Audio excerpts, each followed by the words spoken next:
Saya yang paling cakep. Yang paling imut. Terima kasih, belum gajian tapi. Baiklah, Bapak Ibu, apakah sudah bisa kita mulai? Sepertinya sudah ramai nih pesertanya ya Bapak Ibu. Ya. Baik, karena waktu juga semakin sore, mohon izin mengingatkan kepada Ibu Beta dan juga Ibu Agus untuk sembari merekam ya Bapak Ibu. Baik, Assalamualaikum warahmatullahi wabarakatuh. Selamat sore Bapak Ibu semuanya. Apa kabarnya sore ini? Waalaikumsalam, kabar baik. Iya, terima kasih sebelumnya saya ucapkan kepada Bapak Ibu semuanya yang sudah berkenan hadir pada ruang virtual ini Bapak Ibu untuk mengikuti kegiatan daring diseminasi positif, yang mana kegiatan ini adalah salah satu pemenuhan tugas kami, yaitu bentuk aksi nyata kami sebagai calon-calon guru penggerak ya Bapak Ibu. Nah, sebelum kami nanti memaparkan materi, izinkan terlebih dahulu saya memperkenalkan diri dan juga teman-teman saya Bapak Ibu. Saya sendiri adalah Ibu Marta Riano Bersi. Saya merupakan guru bahasa Inggris dari SMP Negeri 1 Ketapang. Kemudian ada rekan saya yang pertama itu ada Ibu Nur Betalira. Beliau adalah guru SDN 15 Delta Pawan. Dan yang berikutnya ada Ibu Agustina. Beliau adalah guru SDN 18 Delta Pawan. Bapak Ibu, pada kesempatan baik ini nanti kami bertiga akan berkolaborasi menyampaikan materi ya Bapak Ibu terkait dengan disiplin positif. Sekali lagi salam dan bahagia Bapak Ibu guru, selamat bergabung guru-guru hebat. Hari ini mari kita belajar bersama, berkolaborasi, saling mendukung demi mewujudkan disiplin positif, begitu sesuai dengan tema kita hari ini. Tapi sebelum kita mulai Bapak Ibu, izinkan saya membacakan pantun. Jalan-jalan ke Mangga 2, tidak lupa membeli pasta. Cakep. Selamat datang rekan-rekan semua, mari kita mulai forum ini dengan bahagia. Cakep. Iya, terima kasih. Baiklah, satu pantun lagi Bapak Ibu. Pergi ke pasar membeli paprika, pulangnya melewati goa. Sebelum kegiatan ini dibuka, mari kita awali dengan berdoa. Baik, Bapak Ibu, seperti biasa ketika kita mau memulai sebuah kegiatan, tentunya kita harus mengawali dulu dengan doa. Mohon izin kepada Ibu Agustina untuk memimpin doa kita sore hari ini. Silahkan Ibu. Baik, terima kasih. Assalamualaikum warahmatullahi wabarakatuh. Selamat sore rekan semua, rekan-rekan hebat. Terima kasih sudah membersamai kami. Sebelum memulai acara ini, marilah kita berdoa menurut agama dan kepercayaan kita masing-masing. Berdoa dimulai.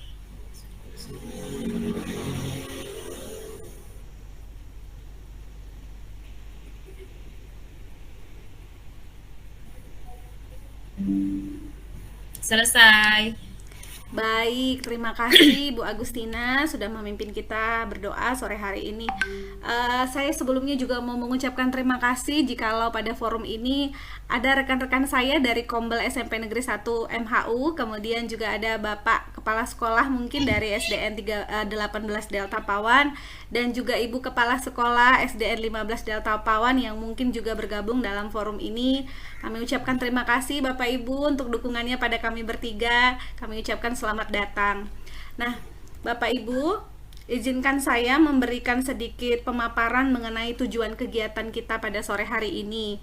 Bapak Ibu, kami bertiga di sini bermaksud untuk membagikan pemahaman Bapak Ibu terkait budaya disiplin positif yang telah kami pelajari selama kami mengikuti pendidikan guru penggerak, di mana Bapak Ibu kami ingin menularkan begitu atau berbagi begitu pemahaman kepada Bapak Ibu sekalian agar Bapak Ibu juga semakin diperkuat begitu dalam memahami apa itu disiplin positif, sehingga kita bisa menjalankan peran kita nanti sebagai guru untuk bisa menerapkan disiplin positif ini di sekolah kita masing-masing begitu. Nah, Bapak Ibu, sebelum kita memulai kegiatan forum ini ada baiknya kita membuat kesepakatan kelas terlebih dahulu ya Bapak Ibu. Ini saya minta izin menyampaikannya dan meminta persetujuan dari Bapak Ibu. Yang pertama adalah Bapak Ibu, kita sepakat untuk mematikan mikrofon selama kita tidak berbicara begitu ya Bapak Ibu, agar suasana kondusif. Setuju ya Bapak Ibu ya? Setuju, dimatikan oleh host juga nggak apa-apa. Iya. Baik, kemudian yang berikutnya Bapak Ibu mohon izin, jikalau Bapak Ibu berkenan boleh kita sambil terus menyalakan kamera. Begitu. Kemudian yang ketiga, Bapak Ibu silahkan nanti menggunakan fitur raise hand yang ada di menu bar kita, yang ada di menu Gmeet-nya. Silahkan ketika Bapak Ibu ingin mengajukan pertanyaan ataupun menyampaikan saran pendapatnya begitu. Dan kemudian yang berikutnya adalah kami berharap Bapak Ibu nanti bisa aktif dalam proses forum ini begitu. Jadi kalau Bapak Ibu nanti ada pertanyaan, monggo silahkan saja begitu kira-kira. Apakah ada yang mau ditambahkan kira-kira Bapak Ibu terkait kesepakatan kelas kita hari ini? Cukup?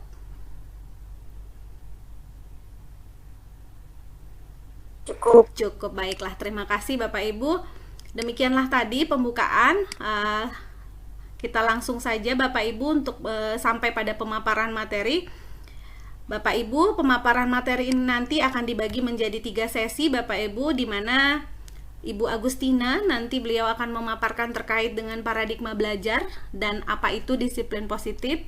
Kemudian saya sendiri Bapak Ibu nanti akan memaparkan tentang kebutuhan hidup manusia dan juga posisi kontrol restitusi.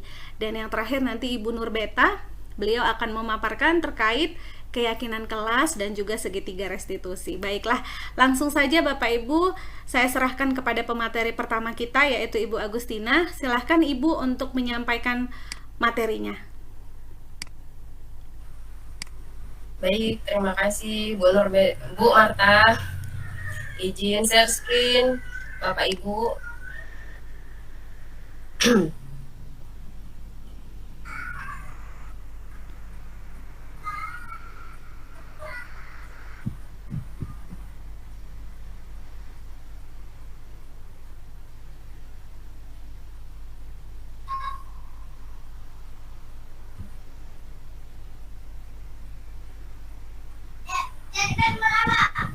Apa sudah terlihat Ibu Bapak? Sudah Ibu, sudah. Sudah Bu. Baik, terima kasih. Assalamualaikum warahmatullahi wabarakatuh. Sekali lagi selamat sore Bapak Ibu semua. Sore. Agustina dari SDN 18 Delta Pawan, CGP Angkatan 11 dari Kabupaten Ketapang. Kami bertiga berkolaborasi untuk menyampaikan diseminasi budaya positif yang ada di sekolah. Apa sih diseminasi budaya positif itu? Diseminasi sendiri itu adalah penyebaran. Jadi diseminasi budaya positif adalah upaya sistematis untuk menanamkan nilai-nilai, norma, dan kebiasaan positif di dalam lingkungan sekolah. Diseminasi budaya positif ini diselenggarakan untuk memotivasi guru dan warga sekolah untuk menerapkan budaya positif di lingkungan sekolah. Apa tujuannya? Tujuannya adalah untuk membentuk karakter siswa dan menciptakan suasana yang kondusif bagi pembelajaran dan perkembangan pribadi. Apa saja sih budaya positif itu? Ya, budaya positif itu memiliki konsep inti beberapa bagian. Di antaranya perubahan paradigma belajar, disiplin positif, nilai-nilai kebajikan, motivasi perilaku manusia, kemudian segitiga restitusi, keyakinan kelas, posisi kontrol guru, dan kebutuhan dasar manusia. Di sini saya akan memaparkan yang pertama adalah perubahan paradigma. Bapak Ibu bisa melihat di share screen yang saya bagikan itu ada pertanyaan pemantik. Di situ coba di situ Anda disuruh untuk menggenggam tangan Anda, dikepalkan tangan Anda. Kemudian Anda bayangkan kalau di dalam kepalan tangan Anda ini terdapat benda berharga. Saya mencontohkan di dalam sini adalah sebuah kertas. Ibu Bapak bisa mencontohkan, misalnya di dalam ini ada cincin atau ada sesuatu yang berharga. Jadi di sini teman atau rekan Anda ada di samping Anda bayangkan, beliau ingin sekali melihat apa yang ada di kepalan tangan Anda. Nah, pertanyaannya, kira-kira apakah Bapak Ibu mau membuka kepalan tangan ini dengan bujukan, godaan, paksaan, atau menghardik sekalipun. Pertanyaan yang kedua, apakah Bapak Ibu akan bertahan atau menolak membuka kepalan tangan Bapak Ibu ini, atau Bapak Ibu genggam sekuat mungkin? Ada yang bisa menyampaikan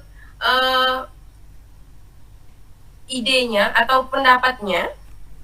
Kira-kira Bapak Ibu memilih jawaban yang mana? Apakah membuka atau menutup? Boleh salah satu?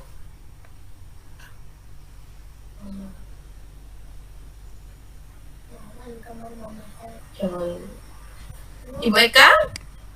Ibu Eka kira-kira Ibu Eka akan membuka atau tetap kukuh menutup kepalan tangan yang ada di genggaman Bu Eka? Tetap menutup?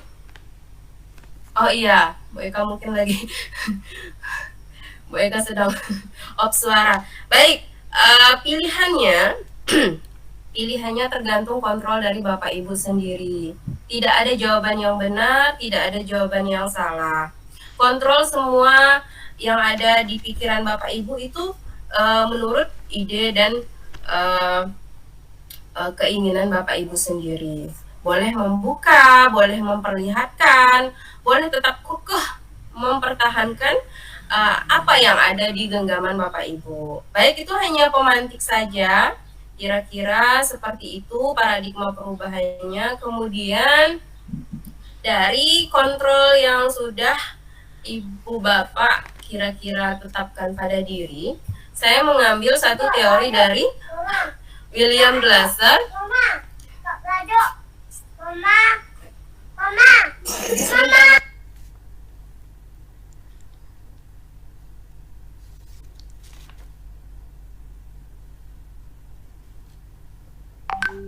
Nggak apa-apa, Bu Agus, iklan dulu.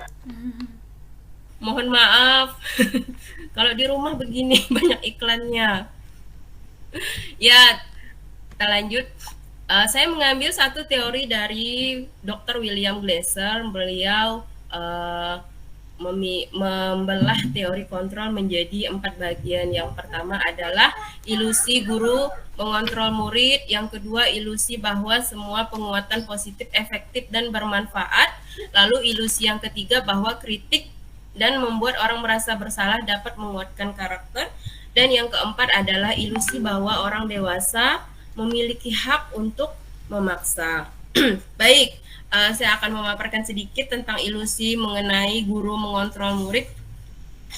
Di sini yang terjadi adalah ketika guru memposisikan diri sebagai pengontrol murid, di mana misalnya murid di sini melakukan kesalahan, kemudian guru memposisikan dirinya sebagai pelurus dari kesalahan yang dilakukan muridnya. Semisal ada anak murid di kelas yang melempar pensil ke temannya. Nah, guru itu tentu akan mengontrol bagaimana seharusnya menjadi murid yang baik, tidak melempar seperti itu. Nah, kira-kira seperti itu. Lalu yang kedua, ilusi bahwa semua penguatan positif, efektif, dan bermanfaat. Seperti yang sudah dijelaskan yang di pertama tadi, bahwa ketika guru dapat mengontrol apa yang ada di benak murid atau yang dilakukan murid secara efisien, dapat membuat penguatan positif dan bermanfaat bagi murid. Kemudian yang ketiga adalah ilusi bahwa kritik dan akan membuat orang merasa bersalah dapat menguatkan karakter. Nah, seperti tadi contoh anak yang berbuat salah tadi, mungkin dengan pemahaman dari guru, dengan menasehatinya, dengan membuatnya merasa bersalah, bisa menguatkan karakter untuk dia menjadi lebih baik lagi. Dan yang keempat adalah ilusi bahwa orang dewasa memiliki hak untuk memaksa. Jadi posisinya di sini bahwasanya kontrol diri ini dapat membuat orang dewasa itu memaksa ini dalam hal yang baik.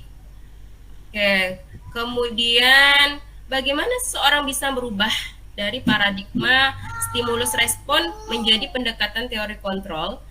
Menurut Stephen R. Covey, ini bila kita ingin membuat kemajuan yang secara perlahan, sedikit-sedikit ubahlah sikap dan perilaku Anda. Namun, bila ingin memperbaiki cara-cara utama kita, maka kita perlu mengubah kerangka acuan kita. Bagaimana Anda mengubah dunia? Bagaimana Anda berpikir tentang manusia? Ubahlah paradigma itu. Skema pemahaman dan penjelasan aspek-aspek tertentu tentang realistis. Baik, contoh paradigma stimulus respon menuju ke teori kontrol ini ada dipaparkan di sini. Saya mengambil satu contoh stimulus respon yang kedua. Misalnya, perilaku buruk dilihat sebagai suatu kesalahan. Mungkin jika seseorang melakukan kesalahan, banyak orang akan ngejudge dia bahwa dia itu melakukan kesalahan, dia itu membuat kesalahan yang sangat fatal. Nah, setelah mempelajari teori kontrol, bahwa semua perilaku itu memiliki tujuan. Kenapa orang itu membuat salah? Semisal, tapi saya tidak membenarkan ini sesuatu yang benar. Seseorang itu mencuri. Mungkin dilihat orang akan kebanyakan stimulus respon yang didapati dari orang-orang, pasti dia itu pencuri, dia itu mengambil barang orang, dan itu kesalahan yang sangat fatal. Nah, kalau orang yang sudah mempelajari teori kontrol pasti akan berpikir, ngapa dia mencuri? Apa alasan dia mencuri? Pasti dia punya tujuan tertentu kenapa dia mencuri. Nah, inilah pentingnya kita mempelajari teori mengontrol diri, terutama mengontrol seseorang. Kemudian materi yang berikutnya adalah disiplin positif. Bapak Ibu tentu tidak asing lagi dengan disiplin positif, karena di kinerja kita yang semester lalu itu sangat berkaitan erat dengan disiplin positif. Kita mendengar bahwasanya apa sih disiplin? Seperti yang kita tahu bahwa disiplin itu erat kaitannya dengan yang namanya hukuman. Padahal hal itu sangat berbeda, karena belajar dengan disiplin positif itu tidak harus memberi hukuman. Justru hukuman itu jadikanlah salah satu pilihan yang paling terakhir untuk kita gunakan. Kalau perlu, hukuman itu sudah ditiadakan di sekolah. Kemudian ada nilai-nilai kebajikan. Nilai-nilai kebajikan ini semua ada di setiap elemen pekerjaan maupun elemen kehidupan. Nah, khusus di sekolah, nilai-nilai kebajikan itu sangat erat kaitannya dengan profil pelajar Pancasila. Seperti yang kita tahu, di kurikulum Merdeka ini, ikon dari kurikulum Merdeka ini adalah profil pelajar Pancasila, di mana di situ ada 6 dimensi yang sangat kuat, yakni beriman dan bertakwa kepada Tuhan Yang Maha Esa, kemudian berakhlak mulia, mandiri, berpikir kreatif, berkebinekaan global, bergotong royong, dan kreatif. Kemudian materi yang berikutnya adalah teori motivasi. Nah, teori motivasi ini memiliki tiga kontrol dalam membuat motivasi. Yang pertama, motivasi eksternal. Motivasi eksternal yang pertama ini menghindari ketidaknyamanan. Yang kedua adalah ingin mendapatkan imbalan. Yang ketiga untuk merasa untuk menjadi orang yang mereka inginkan atau menghargai diri sendiri dengan nilai-nilai yang mereka percaya. Kenapa teori motivasi ini penting untuk kita pelajari? Karena motivasi sendiri merupakan sebuah keinginan atau dorongan, minat ataupun hasrat seseorang yang begitu besar yang datangnya bisa dari dalam diri maupun dari luar. Hal inilah yang membuat kita sangat baik, sangat bisa untuk mempelajari teori perilaku ini. Teori perilaku ini bertujuan untuk menanamkan motivasi bagi diri kita sendiri maupun orang lain agar dapat menghargai diri dengan nilai-nilai yang orang-orang percaya. Baik, segitu aja pemaparan materi dari saya. Saya kembalikan ke Ibu Marta. Baik, Bapak Ibu, demikianlah tadi pemaparan yang cukup jelas dari Ibu Agus terkait dengan paradigma belajar dan juga disiplin positif. Untuk ini Bapak Ibu, saya mempersilahkan Bapak Ibu untuk mengajukan pertanyaan barangkali ataupun saran begitu ya, atau mungkin Bapak Ibu pernah mengalami masalah mungkin terkait dengan disiplin positif bersama dengan siswanya di sekolah, mungkin Bapak Ibu bisa sharing di sini. Silahkan Bapak Ibu, saya berikan kesempatan kepada Bapak Ibu, silahkan raise hand.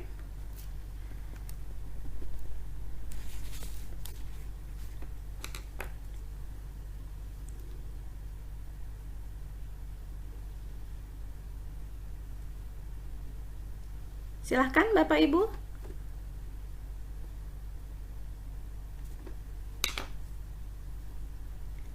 Tadi Ibu Agustina ini memaparkan terkait apa itu disiplin positif dan juga teori-teori tentang perilaku manusia, begitu ya Bapak Ibu. Bagaimana mereka memahami tentang nilai-nilai kebajikan, begitu. Silahkan barangkali Bapak Ibu ada yang ingin memberikan. Iya, ini sudah ada yang angkat tangan, ini sepertinya dari Ibu Tutik Haryanti. Silahkan Ibu, langsung saja pertanyaannya Ibu.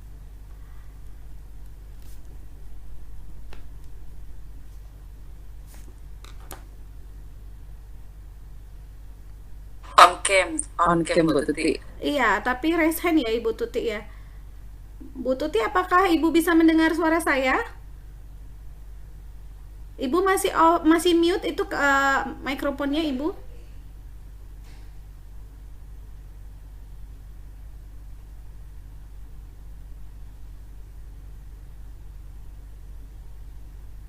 Baik, sepertinya Ibu Tuti mungkin belum bisa mendengar suara saya. Silakan kepada Bapak Ibu yang lain, barangkali ada yang ingin bertanya, silakan Bapak Ibu.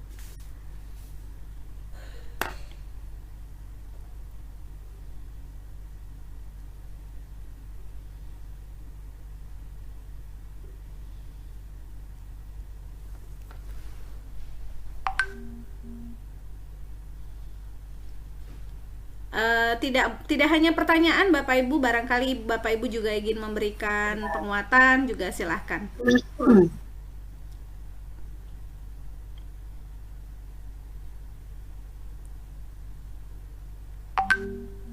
Sepertinya semuanya sudah pada jelas kayaknya ya, nggak ada Iya, yang sudah bertanya. jelas ya, baiklah. Sepertinya barangkali Bu Eka ada yang ingin ditanya, Bu Eka? Pertanyaan-pertanyaan dalam hati saya sudah terjawab oleh penjelasan Ibu Agustina. Iya, baiklah kalau begitu.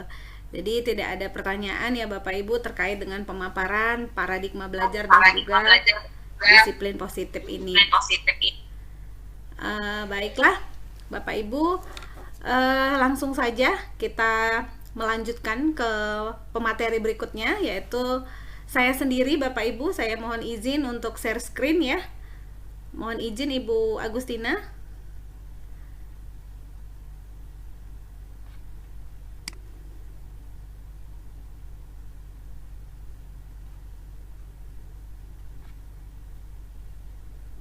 Baik, sebentar ya Bapak Ibu.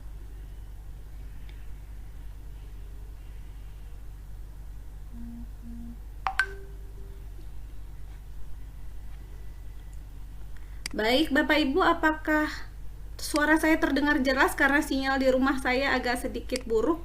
Takutnya suara saya pecah-pecah. Sangat jelas. Iya, baik, terima kasih.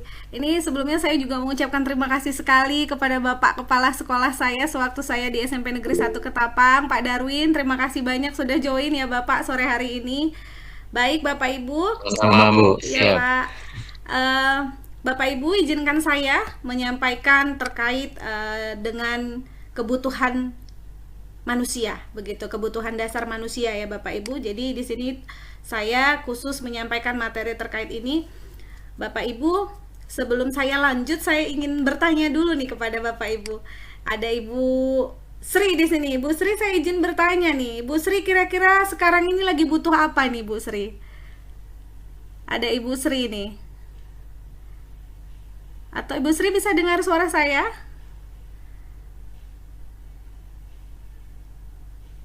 Sepertinya Ibu Sri tidak dengar baik. Ada Ibu Rita. Ibu Rita, halo Ibu, apa kabar?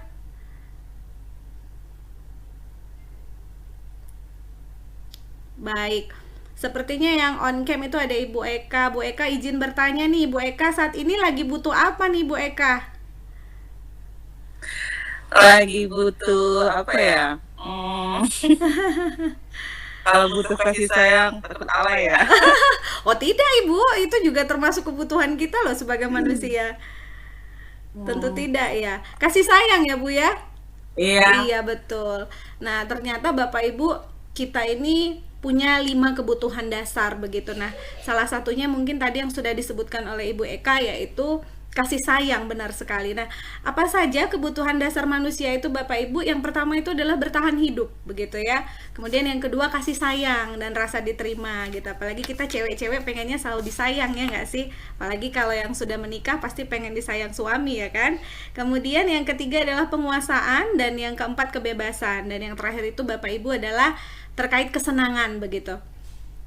Nah, Bapak Ibu, tahukah Anda bahwa ketika seorang murid itu melakukan suatu perbuatan yang bertentangan dengan nilai-nilai kebajikan atau melanggar peraturan, hal itu sebenarnya terjadi karena mereka ini gagal Bapak Ibu memenuhi kebutuhan dasar mereka gitu. Jadi ada salah satu dari 5 kebutuhan tadi yang tidak terpenuhi begitu kira-kira.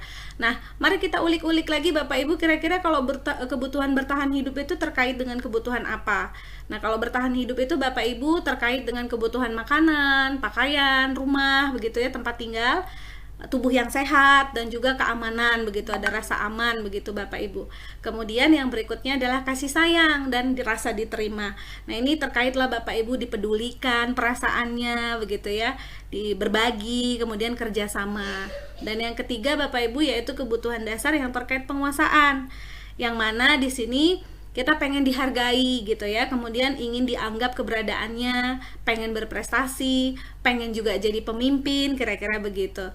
Nah, kemudian kebutuhan yang berikutnya adalah kebebasan, yang mana ini terkaitlah nanti dengan kemandirian, terus kita dikasih kebebasan untuk memilih sendiri apa yang kita suka, kemudian mencoba hal-hal yang baru, dan pengendalian diri. Nah, kalau kesenangan ini Bapak Ibu terkaitlah itu dengan kalau anak-anak, mungkin anak-anak kita yang masih kecil, yang usia SD, SMP, mungkin mereka pengen bermain begitu ya, humor. Kalau ini Bapak Ibu mungkin ketika kita dengan teman-teman kita kerja di sekolah atau di suatu tempat, sambil kita ngobrol-ngobrol tentu kita selipkan guyon gitu ya Bapak Ibu supaya tidak terlalu tegang begitu. Kemudian antusiasme dan tertawa. Jadi ini adalah beberapa indikator yang menunjukkan kebutuhan dasar terkait dengan kesenangan begitu Bapak Ibu. Nah, Bapak Ibu di sini saya punya sebuah kasus ya, yaitu seorang guru yang bernama Ibu Ana. Beliau ini adalah wali kelas 3 di sebuah SD Permata Hati namanya. Beliau ini sedang kebingungan Bapak Ibu menghadapi ulah salah satu dari murid di kelasnya yang bernama Tommy. Nah, beberapa anak di kelas 3 ini datang kepada Ibu Ana dan mengadu. Katanya Tommy ini sering sekali meminta bekal-bekal teman-temannya dengan paksa begitu. Nah, Bapak Ibu, jika Bapak Ibu adalah Ibu Ana begitu atau berada di situasi yang sama dengan Ibu Ana, kira-kira apa yang akan Bapak Ibu lakukan begitu? Kemudian bisa nggak Bapak Ibu mengidentifikasi kira-kira apa alasan si Tommy ini melakukan hal tersebut? Silahkan, barangkali ada Bapak Ibu yang ingin menyampaikan pendapatnya, monggo. Ini terkait anak yang suka minta bekal temannya dengan paksa begitu kira-kira. Bagaimana cara Bapak Ibu untuk menghadapi anak yang seperti ini? Boleh mungkin silahkan Bapak Ibu yang ingin memberikan pendapat?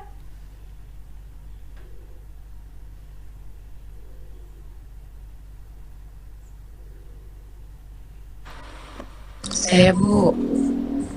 Iya, dengan Ibu siapa ini Ibu? Oh ya, Ibu Dina, silahkan Ibu Dina. Selamat sore Ibu Dina, baiklah, silahkan monggo Ibu. Nah, ini studi kasus yang Ibu beri ini ya, anak yang sedang bingung menghadapi ulah anak yang di kelas 3A ini Pak, mengeluhkan sikap Tommy yang suka meminta bekal. Betul. Menurut saya ini mungkin yang pertama Tommy tidak bekal, makanya dia meminta bekal kepada temannya. Nah, yang kedua, mungkin bekal Tommy ini itu saja. Jadi dia tertarik dengan bekal temannya yang lebih enak. Nah, seperti itu, Bu. Iya, baik. Terima kasih Ibu Dina atas pendapatnya Ya. yang luar biasa. Kita kasih applause dulu Bapak Ibu kepada Ibu Dina. Boleh di tombol reaction ya, kita kasih tepuk tangan ya Bapak Ibu. Baik, terima kasih Ibu Dina. Baik Bapak Ibu, seperti tadi sudah saya sampaikan di awal bahwa tidak ada sebuah pelanggaran atau perbuatan anak yang melanggar peraturan itu kalau tidak disebabkan oleh sesuatu. Artinya tadi ada kebutuhan mereka yang nggak terpenuhi begitu. Nah, mari Bapak Ibu kita mencari tahu kira-kira alasan-alasan apa saja yang mungkin terjadi sehingga si Tommy ini melakukan hal seperti itu. Yang pertama Bapak Ibu adalah karena dia lapar gitu ya. Mungkin orang tuanya tidak membawakannya bekal makan siang begitu.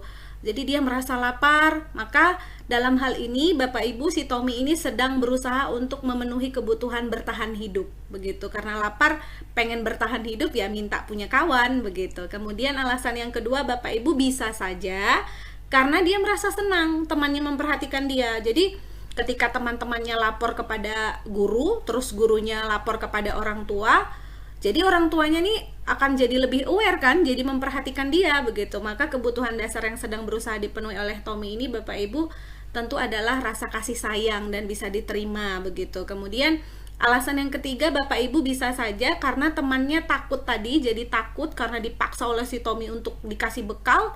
Ya dia mau tidak mau kan harus menuruti begitu. Jadi sebetulnya Tommy ini sedang berusaha untuk memenuhi kebutuhan dasarnya terkait kekuasaan begitu. Jadi dia pengen nunjukin ke teman-temannya kalau dia tuh hebat, bisa mengatur teman-temannya begitu. Kemudian alasan yang keempat Bapak Ibu karena dia merasa bosan, bisa jadi seperti tadi yang dipaparkan oleh Ibu Dina, dengan bekal yang dibawakan ibunya dari rumah. Mungkin ibunya masaknya itu aja, mie goreng aja terus, telur ceplok aja terus gitu kan. Jadi anaknya merasa bosan. Nah karena itu dia kemudian pengenlah mencoba makanan dari teman-temannya begitu. Nah Bapak Ibu saat itu si Tommy sedang memenuhi kebutuhannya yaitu terkait kebebasan. Dan yang terakhir Bapak Ibu bisa saja alasan si Tommy ini karena iseng-iseng doang begitu ya. Jadi dia senang nih kalau teman-temannya merasa kesal diambil makanan. Jadi menurut dia ekspresi teman yang kesal karena diambil bekal tuh lucu bagi dia begitu. Dan itu bisa saja memenuhi kebutuhan si Tommy terkait kesenangan begitu ya Bapak Ibu. Jadi Bapak Ibu kita sebagai guru sebaiknya mengidentifikasi terlebih dahulu apa sih kebutuhan anak murid kita begitu supaya kita bisa mencarikan solusi yang terbaik. Nah, nanti Bapak Ibu kebutuhan-kebutuhan ini akan terkait dengan posisi kontrol restitusi begitu. Nah, apa itu posisi kontrol restitusi? Posisi kontrol restitusi ini Bapak Ibu adalah peran kita nih sebagai guru, sebagai juru kontrol begitu. Nah, Bapak Ibu ada 5 yang perlu kita ingat posisi kontrol kita yaitu sebagai penghukum, sebagai pembuat rasa bersalah, sebagai teman, jadi Bapak Ibu kita juga bisa jadi teman bagi siswa kita, kemudian sebagai pemantau dan sebagai manajer ya Bapak Ibu. Nah baiklah Bapak Ibu mari kita lihat kalimat-kalimat apa saja yang menunjukkan kalau kita itu sebagai penghukum. Jadi kalau nanti di sekolah Bapak Ibu menggunakan kalimat kalau kamu nggak buat PR awas ya, Ibu bikin nanti nilaimu nggak tuntas. Nah itu adalah contoh kalau Bapak Ibu sedang menjalankan peran sebagai posisi kontrol penghukum ya Bapak Ibu. Nah dampaknya ini Bapak Ibu tidak begitu baik.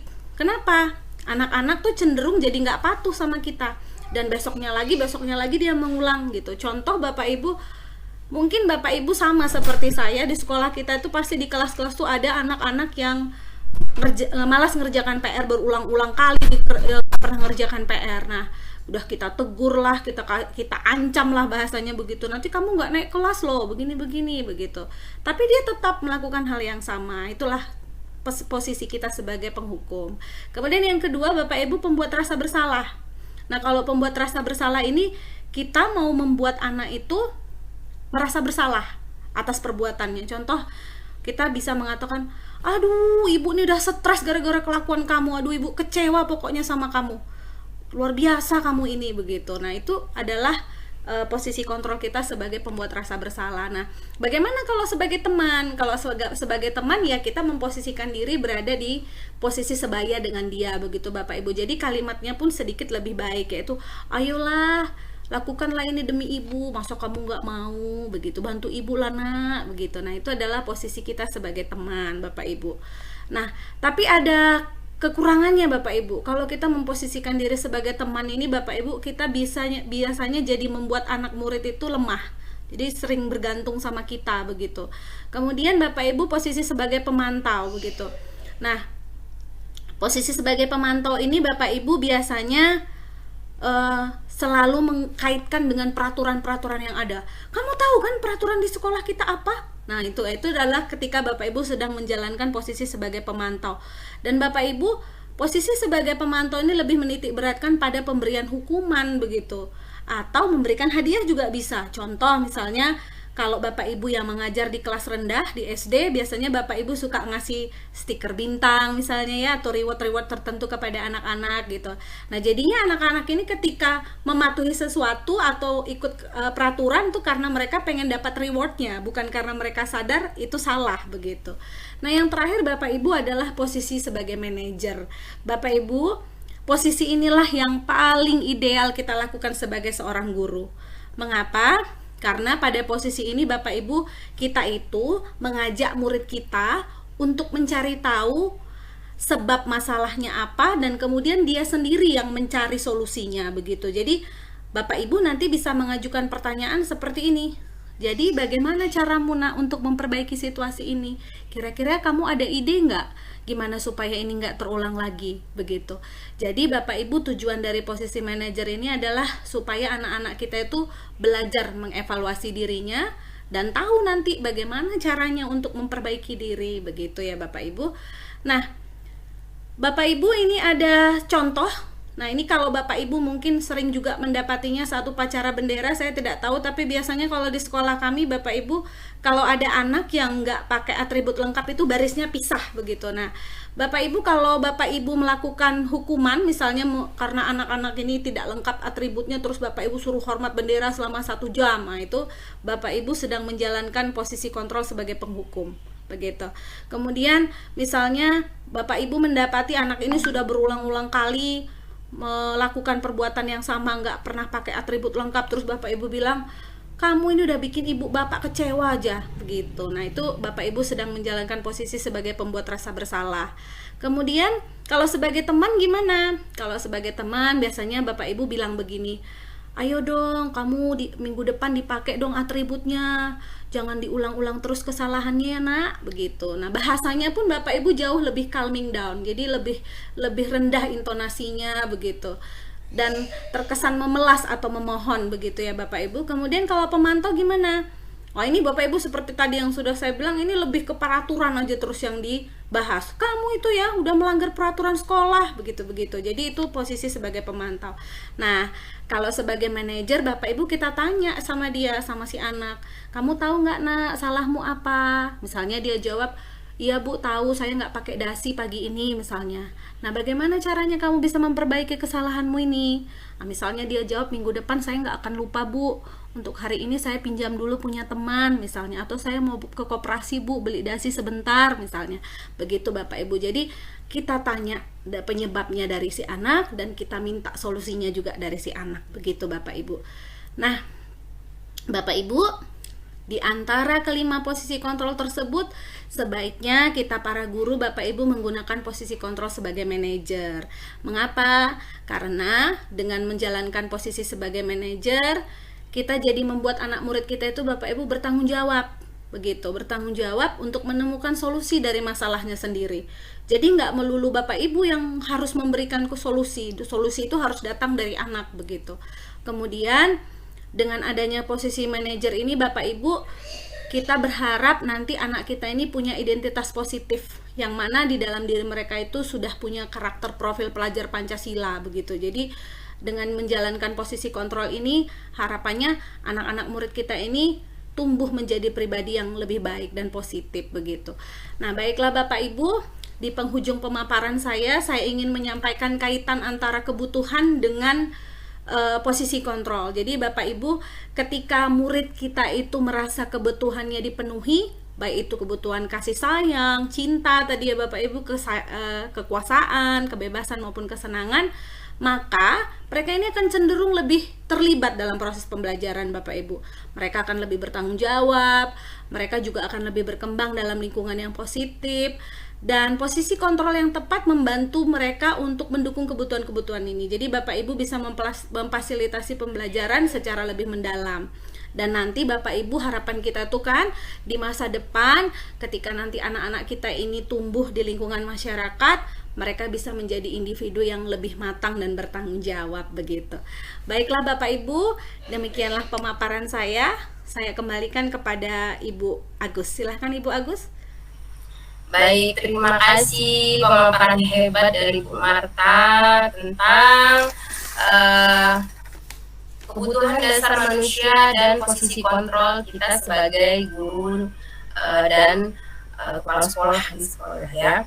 Baik, kemudian ini ada sesi tanya jawab.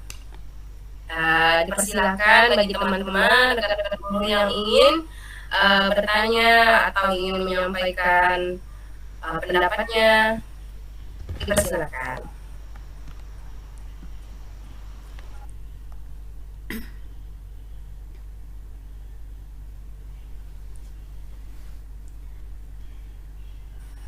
Baik, di sini ada yang raise hand, Ibu Tuti, Ibu Rita, dan siapa lagi ini? Ibu Tuti raise hand terus, nggak pegal nanti tangannya. Ibu Rita juga, Ibu Rita Erwina, ya. Iya, sepertinya Oh, ada Ibu Eka. Ibu Eka bertanya, Ibu. Iya, Ibu Eka yang open kamera. Silakan Ibu Eka, pertanyaan atau masukan? Pertanyaan aja bagus. Silakan. Terima kasih Bu Agus atas kesempatannya. Penjelasan Ibu Marta juga sudah cukup jelas menurut saya. Ada satu pertanyaan saja. Jika kita menemukan ada anak yang sangat bandel atau bisa dibilang keras hati, nah susah memposisikan kita di posisi manajer, bagaimana solusinya? Itu saja Bu Agus pertanyaan saya. Baik, terima kasih pertanyaan hebatnya. Ada lagi yang lain? Jika tidak ada, biar Ibu Marta menjawabnya dulu. Saya Bu Agus. Oh iya, Ibu Dina, silakan Ibu Dina. Baik, terima kasih kesempatannya untuk saya. Ya, yang ingin saya tanyakan itu, apa jadinya jika kita sebagai guru itu ada di posisi penghukum dan sulit sekali untuk kita berpindah ke posisi manajer? Nah, itu pertanyaan saya Bu Agus ya. Baik, saya ulang lagi ya. Pertanyaan Bu Eka tadi tentang anak yang bandel dan keras hati ya. Bagaimana memposisikan diri sebagai guru yang memiliki kontrol manajer. Seperti itu ya Bu Eka pertanyaannya. Ya, Kemudian dari Bu Dina, bagaimana cara kita mengubah posisi kontrol guru kita yang tadinya sebagai penghukum berubah menjadi posisi kontrol manajer. Betul Ibu Dina ya. Baik, Ibu Marta boleh langsung menjawab. Baik, terima kasih banyak rekan-rekan atas pertanyaan hebatnya, luar biasa nih ya. Sepertinya posisi-posisi ini menarik sekali nih buat ibu-ibu sekalian ya. Baik, saya izin mencoba menjawab dulu dari Ibu Eka yang bertanya bagaimana kalau kita tuh ternyata di kelas menemukan muridnya tuh yang bandelnya nggak ketulungan begitu. Bagaimana kita mau bisa menempatkan diri sebagai posisi manajer? Mungkin Bapak Ibu yang mengajar di kelas rendah memang memiliki tantangan tersendiri, apalagi yang masih mengajar di bangku kelas 1 dan kelas 2 begitu ya Ibu. Memang tidak mudah begitu. Nah, seperti tadi sudah saya sampaikan bahwasanya ketika anak itu melakukan tindakan yang menurut kita tidak sesuai atau melanggar peraturan, tentu ada kebutuhannya yang tidak terpenuhi. Jadi tugas kita Bapak Ibu adalah mencari tahu terlebih dahulu kebutuhan apa sih yang sedang dicari oleh si anak begitu. Nah, misalnya kalau seperti Ibu, misalnya apakah anaknya masalahnya apa nih? Apakah dia tidak mau belajar di kelas atau bagaimana, Ibu? Ya, salah satunya begitu, Bu, tidak mau belajar. Iya, tidak mau belajar ya, atau sering bilang aku capek, begitu lelah, begitu ya Ibu ya. Biasa anak kelas 1 begitu, karena anak saya juga begitu. Anak saya itu kebetulan juga masih di kelas rendah, sering sekali mengeluh seperti itu. Jadi memang Ibu kita tidak bisa memaksakan begitu. Jadi ketika hal-hal seperti ini terjadi, mungkin trik kita adalah kita bisa mencari tahu dulu kebutuhannya, kemudian setelah kita dapatkan kebutuhannya, kita combine lah itu Bapak Ibu dengan tips kita ketika mengajar. Misalnya kalau si anak kebetulan punya hobi menggambar misalnya, kemudian pada saat Bapak Ibu tuh menyuruh mereka untuk menulis, bagaimana kalau pelajaran menulis ini dikombinasi dengan menggambar begitu. Jadi artinya misalnya Bapak Ibu menunjukkan gambar, kemudian Bapak Ibu menyuruh mereka menulis kalimat atau kata yang sesuai dengan Bapak Ibu berikan. Contoh gambar buah apel, kita tempel gambar apel, kemudian anak tersebut kita minta untuk menulis ini buah apa, misalnya dia tulis apel begitu. Jadi dengan hal seperti ini mungkin akan membuat si anak menjadi lebih tertarik. Kemudian Bapak Ibu, satu lagi, Bapak Ibu harus sabar begitu ya, karena memang menjalankan restitusi sebagai control manager pada anak-anak di usia kelas rendah tidak mudah. Tapi tidak ada salahnya Bapak Ibu dicoba. Misalnya Bapak Ibu bertanya seperti ini, "Nak, apakah boleh di sekolah itu main-main terus, nggak belajar? Kamu datang ke sekolah mau ngapain?" Misalnya gitu. Kemudian gimana dong kalau kita belajarnya misalnya pakai laptop ibu nih, coba kamu belajar nulis di laptop ibu ada cara baru nih, misalnya begitu. Jadi Bapak Ibu yang tawarkan dulu kepada dia, karena mungkin kalau anak kelas rendah ini kan dia belum punya ide-ide kreatif ya mau ngapain atau tahu tentang masalahnya gitu, karena mereka pun lagi proses nih pendewasaan diri begitu. Jadi mungkin bisa sekali-sekali diajak begitu, Bapak Ibu, Ibu ada gambar nih, siapa kira-kira yang bisa cerita ke depan tentang gambar ini. Nah mungkin dengan cara bercerita begitu kita bisa menilai dia tidak hanya dari segi belajar menulis saja, tapi mungkin dia punya kesenangan tersendiri misalnya ketika ngobrol atau ngomong di depan kelas, kemudian didengar oleh teman-temannya, dilihat oleh gurunya, tentu dia akan merasa bangga tuh. Jadi terpenuhilah tadi kebutuhan dia dalam hal kesenangan, kemudian kasih sayang karena diperhatikan oleh gurunya begitu. Pasti nanti dia akan merasa senang begitu Bapak Ibu. Mungkin itu yang bisa saya sampaikan terkait pertanyaan Ibu Eka. Kemudian menjawab pertanyaan yang kedua dari Ibu Dina, apa jadinya sebagai guru kalau kita selalu terus menjalankan posisi sebagai penghukum, kemudian kita sulit move on nih, pindah ke posisi manajer. Bapak Ibu ternyata nggak cuma Bapak Ibu yang seperti itu, saya pun seperti itu begitu. Tapi ketika kami mengikuti program guru penggerak ini, Bapak Ibu, ternyata apa yang saya lakukan itu salah begitu. Jadi posisi kita sebagai penghukum ini malah justru membuat anak itu melakukan kesalahan yang sama berulang-ulang. Jadi tidak ada efek jera begitu Bapak Ibu. Dan dia menganggap kita itu sesuatu yang sepele. Alah, Miss Marta tuh kerjanya marah, besok juga dia marah, besoknya lagi marah, marah aja terus begitu ya kan. Jadi harapannya Bapak Ibu mulai dari sekarang begitu, mari kita membiasakan diri untuk menjalankan posisi sebagai manajer, walaupun Bapak Ibu bukan berarti kita mengesampingkan posisi-posisi yang lain. Jadi kita memang harus tahu menempatkan begitu. Kapan kita harus sebagai penghukum, kapan kita harus sebagai pemantau begitu. Karena kadang-kadang Bapak Ibu nggak semua kasus kan, kasus anak itu bisa kita tangani dengan posisi manajer begitu. Ada kalanya kita tuh harus jadi pemantau, ada kalanya kita harus jadi penghukum.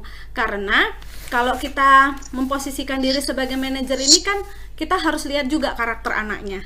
Ya enggak, ada anak-anak yang memang mungkin bisa kita arahkan dengan baik, atau justru ada anak yang mungkin tadi seperti yang ditemukan oleh Ibu Eka, ada yang bandel banget, keras kepala, nggak bisa dinasehatin. Nah mungkin ada beberapa posisi kontrol yang harus kita lakukan begitu. Tapi Bapak Ibu, posisi yang paling aman, posisi yang paling ideal dan disarankan untuk kita sebagai guru adalah posisi sebagai manajer. Jadi harapannya Bapak Ibu, yuk kita perlahan-lahan membiasakan diri kita menyelesaikan kasus dengan menggunakan posisi kita sebagai manajer begitu. Terima kasih Ibu Bapak.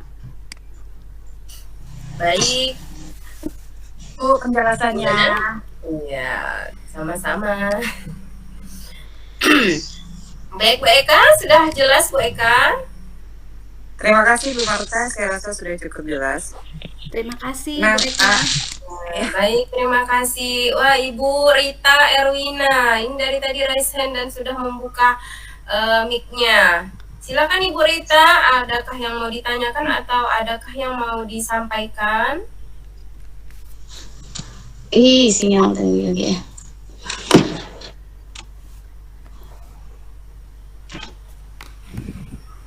Ibu Rita. Udah. Sinyal susah nih. On cam Bu Rita, on cam. Bisa Ibu Ya, Rita, Ibu. kita dengar kok suara Ibu. Kedengaran Iya. jelas suara Ibu. Silakan Ibu. Ya, Bu. Sangat jernih, Mas. Begini ya. Ya. Saya nanya ya, Bu. Kami kan di sini tuh siswa kelas 1, Bu. Dia tuh udah hampir satu semester kan. Belum mau, Bu, untuk belajar menulis satu huruf aja atau satu angka itu nggak mau sama sekali. Jadi kami tuh bingung menghadapi dia tuh bagaimana caranya menghadapi anak seperti itu. Dikasih misalnya kita suruh duduk di depan kita ajarkan, kita pegang pensilnya, dituliskan, dia ikut. Tapi dia itu nggak mau sama sekali. Di dalam kelas itu cuma main terus, tidak mau lagi belajar karena dia tuh kalau kita kasih pelajaran dia cuma lari-lari di kelas. Satu huruf atau satu angka pun, Bu, dia tuh belum bisa nulis. Gimana, Bu, cara kita cara kita supaya dia tuh bisa mau menurut sama kita, misalnya mau diajarkan menulis. Nggak tahu lah, misalnya dia tuh mungkin di rumahnya tuh orang tuanya tidak memberikan pelajaran untuk dia, tidak melatih dia dari rumah. Itu Iya. gimana caranya, Bu, kita Baik. mengatasinya tuh? Baik, terima kasih Ibu Rita. Pertanyaannya, mungkin anaknya di kelas pernah tantrum, Bu? Tantrum nggak Bu Kayak- anaknya di kelas? Suka Iya. ngamuk-ngamuk nggak? Enggak, Bu. Anteng ya? Anak itu malah kalau sama kita dia tuh sukanya tuh cuma mau menari, Oh. lari-lari atau main-main gitu aja, Bu. Belum Oh. ada sama sekali itu belum ada pikiran untuk belajar. Baik, baik. Hmm. Baik. Boleh izin langsung menjawab ini Ibu Agus? Iya, Iya, Bu. silakan Iya. Ibu Marta. Oke, baik. Baik, ini Ibu Erwina ini teman saya, teman lama tidak bersua ya Ibu, dari SD di Nangatayap ya Ibu, benar?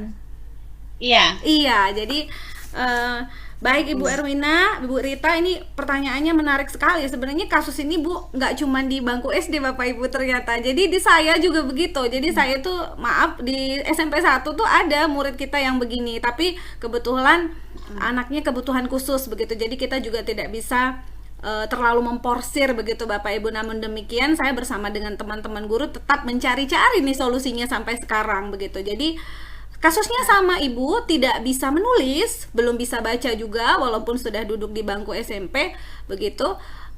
Dan sama seperti Ibu bilang, tidak terlalu nakal sih di kelas begitu ya, bergurau-bergurau biasa pada umumnya.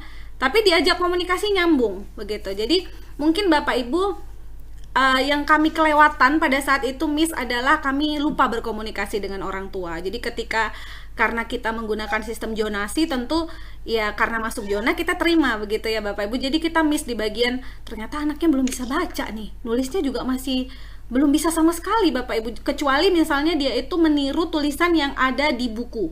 Jadi kalau saya nulis di papan tulis atau saya dikte, itu dia tidak bisa sama sekali begitu. Tapi kalau misalnya Ibu kasih sodorkan buku dan dia suruh contek tulisan yang di buku tuh bisa, walaupun lama. Dan mohon maaf Bapak Ibu, sampai hari ini pun menggaris itu dia belum bisa. Padahal posisi itu dia sudah pegang penggaris, tinggal ditarik begini tuh dia nggak bisa lurus, masih tetap bencot-bencot begitu. Nah, ini juga PR besar bagi kita. Nah, Bapak Ibu, kalau dilihat dari kasusnya Ibu Rita, yang mana anak ini hampir 1 semester itu belum mau belajar, tapi suka menari ya Bu ya. Kira-kira kalau dari selama Ibu mendampingi dia, ada nggak ketertarikan terhadap pelajaran tertentu? Kan kalau menulis Belum mungkin bahasa sampai. Indonesia ya. Paling kalau olahraga, Olahraga dia suka. olahraga hobi ya. Kalau main Iya. bola, hobi dia. Oke, nah ini mungkin Ibu kita bisa konsultasi juga atau kolaborasi lah bahasanya, bekerja sama dengan orang tua Bapak Ibu terkait situasi ini, karena menulis dan membaca ini kan tidak bisa kita bebankan kepada guru saja. Artinya Bapak guru, Ibu guru di sekolah dan orang tua itu harus kerjasama. Jadi mungkin yang Bapak Ibu perlu berikan adalah motivasi terlebih dahulu. Jadi berikan dia motivasi mengapa menulis itu penting gitu. Kenapa di sekolah harus menulis? Jadi kita berikan dulu dia pemahaman-pemahaman terkait itu. Nanti kalau dia sudah mulai memahami betapa pentingnya menulis, mungkin Bapak Ibu bisa mengidentifikasi cara lain, misalnya dengan memberikan dia reward. Nanti dan Bapak Ibu jangan terlalu membebankan dia dulu untuk menulis banyak-banyak. Misalnya kalau nanti kamu bisa nulis 1 kalimat misalnya atau 1 kata, Ibu punya sesuatu buat kamu. Nah, itu mungkin walaupun sebenarnya Bapak Ibu memberikan reward ini ada dampak buruknya ya gitu. Jadi anak-anak tuh lebih ngejar rewardnya begitu. Nah, mungkin dengan memberikan reward itu bisa menumbuhkan motivasi, tapi Bapak Ibu jangan salah ya. Jadi dengan memberikan reward mungkin anak tersebut bisa menjadi lebih tertarik. Kemudian Bapak Ibu, yuk kita memberikan pembelajaran itu yang tidak monoton. Jadi kalau misalnya mau memberikan praktek menulis, bagaimana kalau kita kasih dia misalnya kertas yang bergambar-gambar, berwarna-warni misalnya begitu. Jadi dia tidak merasa bosan. Atau Bapak Ibu nanti misalnya kalau di sekolahnya sudah ada fasilitas proyektor, bisa tampilin di proyektor, ajak dulu dia nonton sebentar video-video yang lucu. Kayak saya biasanya di sekolah juga biarpun ngajar anak SMP itu saya ajak mereka untuk nyanyi Johnny Johnny Yes Papa, karena saya kebetulan guru bahasa Inggris. Padahal kalau dipikir-pikir Cocomelon tuh tontonan anak TK, SD begitu ya. Tapi ternyata itu bisa membangun suasana positif buat anak belajar begitu Bapak Ibu. Jadi mungkin tips aja buat Ibu Rita. Yang pertama, sabar karena mengajar kelas rendah itu tidak mudah.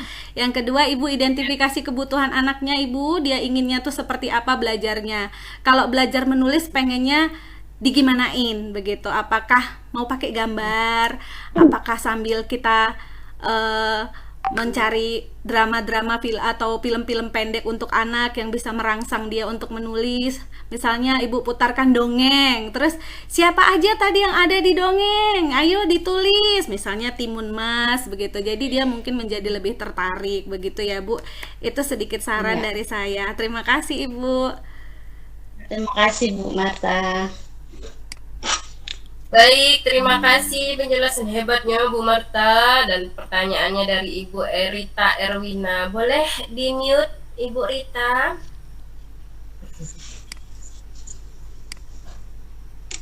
Mic-nya Ibu Rita boleh di-off-kan? Ya, terima kasih. Sinyal kan. Oh.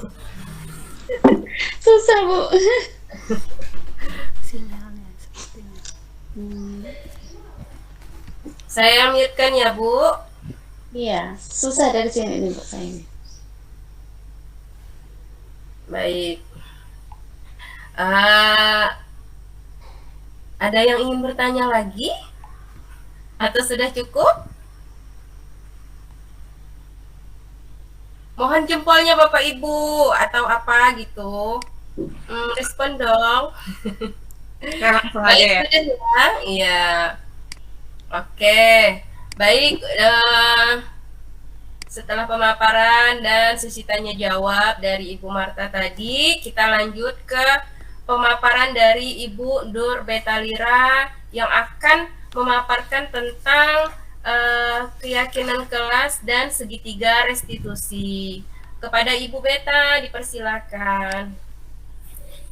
Baiklah, Bu Agus, terima kasih sudah memberikan kesempatan. Baiklah, izinkan saya dulu menyapa teman-teman. Di sini ada guru yang dari Jelai Hulu. Kemudian ada juga teman yang dari Muara Pawan. Ada juga dari Benua Kayong, SD-nya Bu Agus, SD 18, SMP 1, dan SD 15 Delta Pawan. Terima kasih sudah berpartisipasi membersamai kami di sore hari ini. Baiklah, izinkan saya share screen.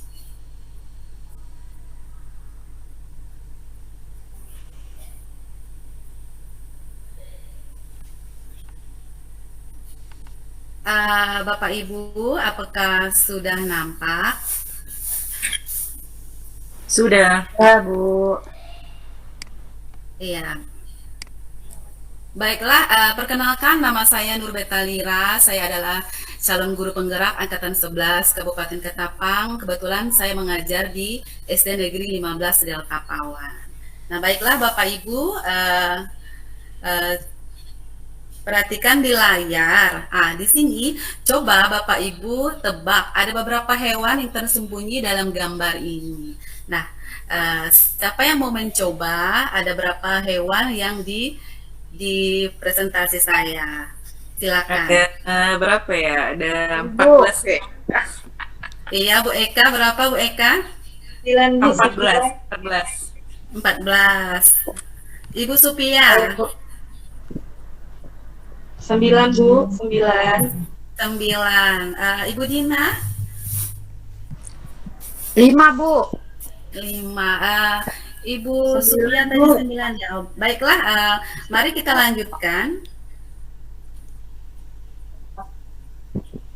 Nah, di sini kira-kira ada 13 ya, 13 binatang yang ada di gambar. Nah, di sini stimulusnya menemukan 1 sampai 3 hewan itu mungkin Anda adalah seorang yang perlu sedikit lebih banyak meluangkan waktu, Ibu Bapak. Kemudian kalau yang menjawab 4 itu Anda adalah orang yang kerap mendapatkan sesuatu tetapi melewatkan beberapa. Nah, Anda harus lebih baik lagi dalam mengelola peluang. Nah, kemudian jika Anda menemukan 7 sampai 9 hewan, Anda perhatikan terhadap detail sangat baik dan sangat dekat dengan sempurna. Nah, kemudian jika Anda menemukan 10 sampai 13 binatang, Anda itu orangnya sangat jeli dan detail. Selamat ya Bu Eka. Terima kasih. Kelebihan ya. Kelebihan 1 Bu Eka. Nah, ini pertanyaan pemantik. Bapak Ibu, apakah hukuman dapat mendisiplinkan anak? Silakan Bapak Ibu yang mau berpendapat. Apakah hukuman dapat mendisiplinkan anak? Bagaimana Bapak Ibu, menurut Bapak Ibu? Setuju. Ya, setuju. Hukuman dapat mendisiplinkan anak. Setuju. Dari Ibu siapa tadi? Bu Dina. Ibu Dina. Kalau Ibu yang lain, ada yang setuju atau yang tidak setuju? Tidak. Setuju. Setuju. Ada yang berpendapat tidak setuju? Ibu Hera atau Ibu Supia? Setuju, Bu. Setuju. Di sini hukuman dapat mendisiplinkan anak. Nah, selama ini kita kan selalu menghukum ya, Bu ya, menghukum anak. Padahal itu sebenarnya kurang tepat. Kita sebagai guru, bagaimana itu nanti menjadi termotivasi. Anak itu menjadi takut nanti. Anak itu nanti kurang motivasi. Nah, sebaiknya hukuman dapat mendisiplinkan anak itu sebenarnya kurang baik. Kemudian lanjut, yang kedua itu pemberian hukuman dengan hal positif seperti membaca atau membersihkan halaman sekolah dapat meningkatkan disiplin anak. Apakah yang ada setuju atau tidak setuju? Setuju. Setuju. Ada yang tidak setuju? Mungkin yang dari Muara Pawan atau Benua Kayong? Tergantung, Bu. Ya Bu Eva, tergantung ya. Pemberian hukuman dengan hal positif seperti membaca atau membersihkan halaman sekolah dapat meningkatkan disiplin anak. Sebenarnya itu kurang efektif ya Ibu ya. Nah, kemudian kita lanjut lagi, memberi penghargaan dapat meningkatkan motivasi belajar anak. Ada yang setuju? Setuju, Bu. Boleh setuju.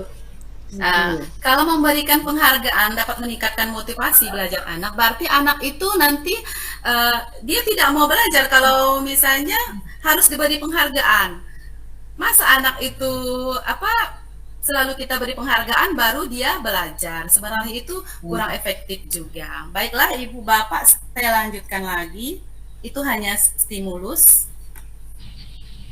Nah, keyakinan kelas. Kita masuk ke materi pertama, itu keyakinan kelas. Mengapa keyakinan kelas dan mengapa bukan peraturan kelas? Keyakinan kelas itu adalah nilai-nilai kebajikan atau prinsip-prinsip universal yang disepakati bersama. Nah, kalau kesepakatan kelas itu perjanjian, aturan yang disepakati oleh siswa. Nah, sementara peraturan itu seperangkat aturan yang ditetapkan oleh guru dan harus dipatuhi oleh siswa. Nah, di sini seseorang akan lebih bersemangat untuk menjalankan keyakinan daripada hanya sekedar mengikuti peraturan. Selalu kembalikan buku ke tempatnya, sementara dalam peraturan selalu kembalikan buku ke tempatnya. Kemudian nilai, kalau untuk keyakinan kelas itu nilainya tanggung jawab. Nah, kemudian adalah menghargai orang lain. Hadir di saat 15 menit sebelum pembelajaran dimulai. Nah, itu menghormati orang lain dan berkomitmen.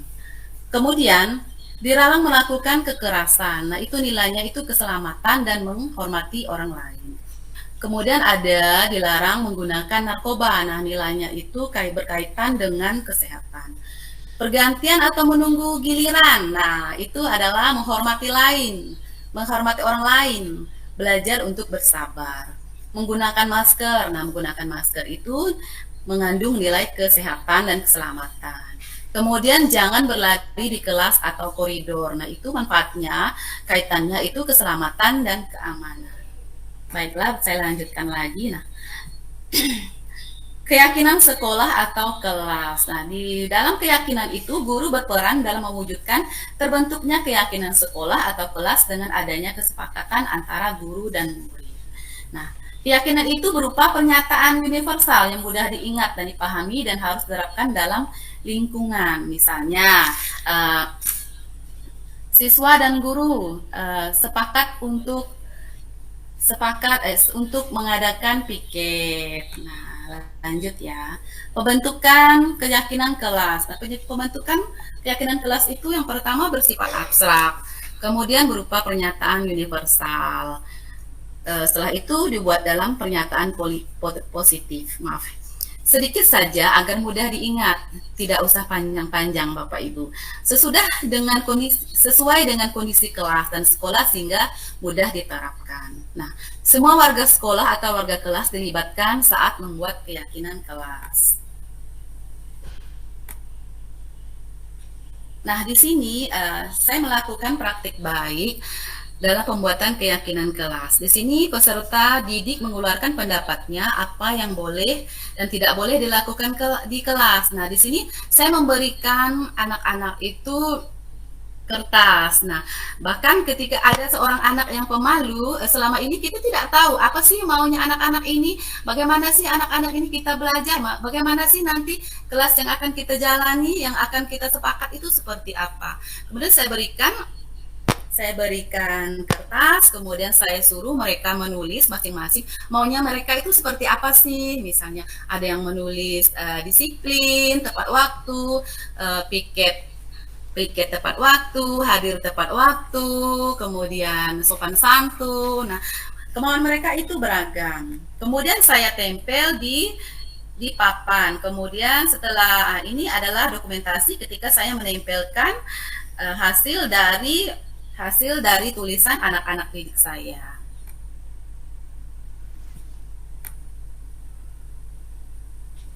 Nah, kemudian kita masuk ke materi kedua, itu segitiga restitusi. Suatu proses dialog yang dijalankan oleh guru agar dapat menghasilkan murid yang mandiri dan bertanggung jawab.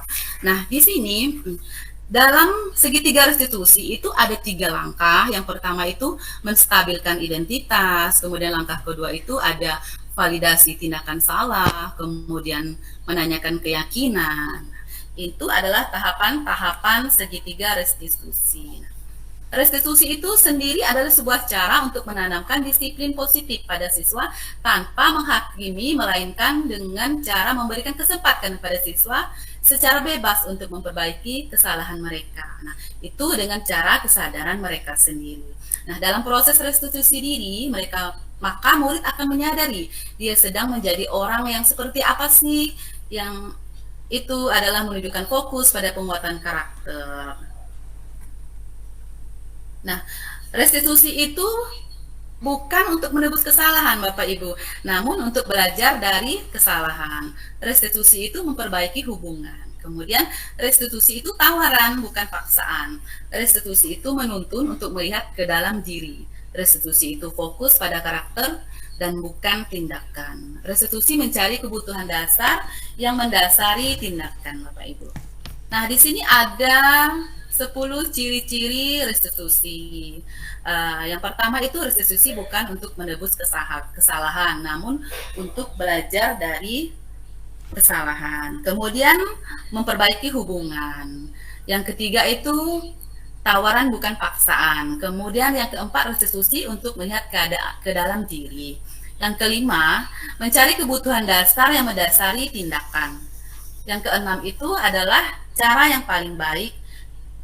Kemudian yang ketujuh fokus pada karakter dan bukan tindakan. Yang kedelapan itu restitusi menguatkan. Dan yang kesembilan fokus pada solusi. Yang kesepuluh restitusi mengembalikan murid yang berbuat salah pada kelompoknya. Nah, di sini saya sajikan kasus yang tentunya kasus ini ada di kelas saya sendiri. Nah, salah satu anak murid saya sering tidak mengerjakan PR. Dia selalu tidak mengerjakan PR. Nah, dalam penyelesaiannya saya menerapkan segitiga restitusi. Saya memanggil anak setelah jam istirahat, kemudian saya ajak bicara. Kemudian di sini saya ajak berbicara, saya masukkan ke dalam rumus segitiga restitusi. Yang pertama itu menstabilkan identitas. Dalam menstabilkan identitas, saya bertanya pada anak murid saya yang bernama Nando, nah, apa kabar hari ini? Kemudian anak murid saya itu menyaut, selamat pagi juga Bu Beta, apa kabar saya baik. Kemudian saya tanya, bagaimana perasaanmu hari ini Nando? Kemudian anak murid saya menjawab, saya takut Bu Guru, saya tidak mengerjakan PR. Nah, di situ dia sudah takut bahwa dia itu sudah punya kesalahan. Nah, dalam menstabilkan identitas, kemudian saya menanyakan lagi, mengapa Nando takut? Di sini Ibu hanya ingin mengetahui permasalahan, bukan untuk menyalahkan Nando. Berbuat salah itu biasa, Ibu juga dulu pernah berbuat salah. Kemudian langkah kedua itu ketika saya berbicara dengan anak murid saya saya masukkan ke validasi tindakan salah. Saya menanyakan alasan mengapa anak murid saya melakukan hal tersebut. Nah, ternyata dia suka tidak mengerjakan PR, bahwa dia itu sering dititipkan ke neneknya. Nah, orang tuanya itu kerja dan dia itu bermain seharian sehingga ketika malam anak itu sudah capek sehingga PR itu tidak dikerjakan. Nah, gitu.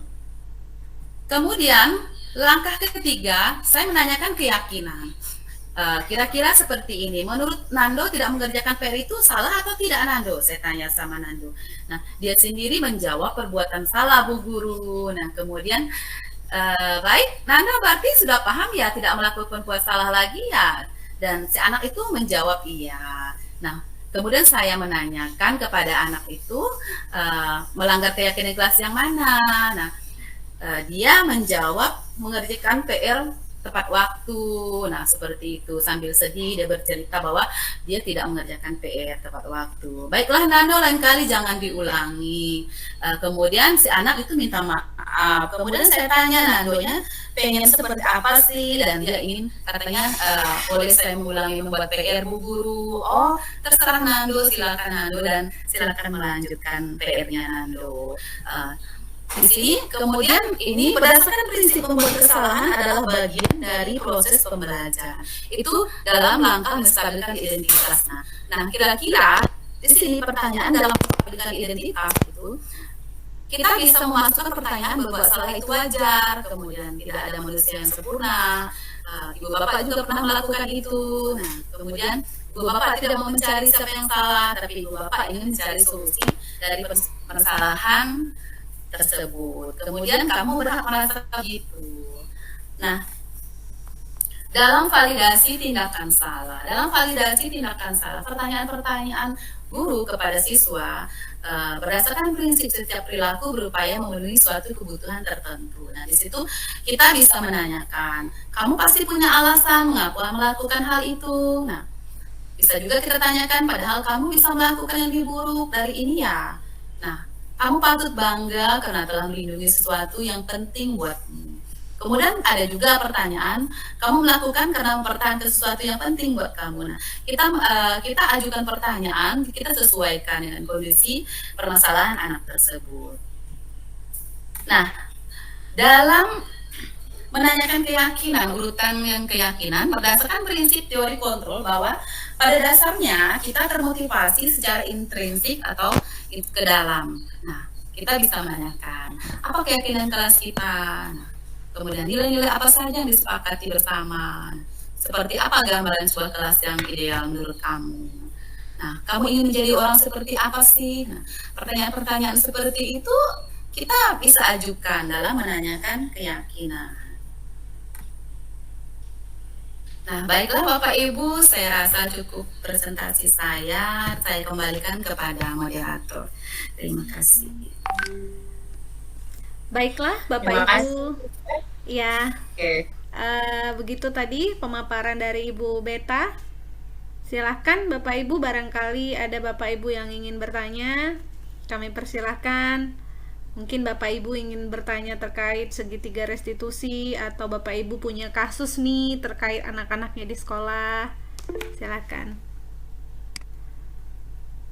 Baik, sudah ada yang raise hand ini Ibu, ada Ibu Supiawati dan juga Ibu Eka. Silahkan Ibu Supia, saya berikan kesempatan. Baik Bu, terima kasih atas kesempatannya yang sudah diberikan kepada saya. Di sini saya ingin bertanya nih Bu Beta, untuk case kita seperti saya pengampu kelas bawah, itu bagaimana ya Bu ya tata cara pembuatan untuk keyakinan kelasnya, sementara kan karena karakteristik anak kelas bawah kan masih banyak yang belum bisa menulis, kemudian masih ada yang malu-malu untuk berbicara. Itu bagaimana ya Bu ya untuk penerapannya Bu untuk membuat keyakinan kelas? Baik, terima kasih Ibu Supi atas pertanyaannya. Kemudian tadi ada Ibu Eka juga sepertinya angkat tangan, Ibu benar? Iya, benar Bu. Silakan Ibu, silakan. Sebenarnya itu pertanyaan saya sudah diwakilkan sama Ibu siapa tadi itu? Ibu Supia. Sama seperti itu. Kurang lebih ya Ibu ya? Iya. Baik. Ibu Beta, ini pertanyaan dari Ibu Supia dan juga Ibu Eka nih kurang lebih sama. Mereka ini bertanya terkait bagaimana sih caranya penerapan keyakinan kelas nih kalau di kelas rendah, karena anak-anaknya kan masih banyak yang belum bisa tulis nih begitu. Jadi bagaimana caranya mengumpulkan keyakinan mereka ini begitu. Silahkan Ibu. Baiklah Ibu Eka, Ibu Supiawati, terima kasih pertanyaannya, sangat menginspiratif ya. Sebagai guru kelas bawah ya, ini menurut saya ya Bu ya, bukan bagaimana ya, saya hanya menceritakan menurut saya.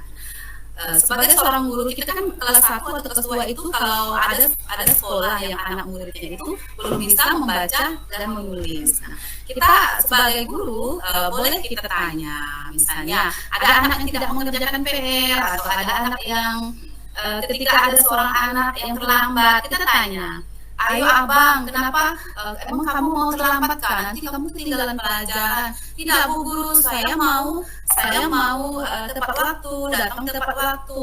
Oh begitu. Nah, di situ kita sudah tanya sama anak tersebut. Nah, anak tersebut kan kalau komunikasi dengan anak kelas bawah itu kan apa namanya?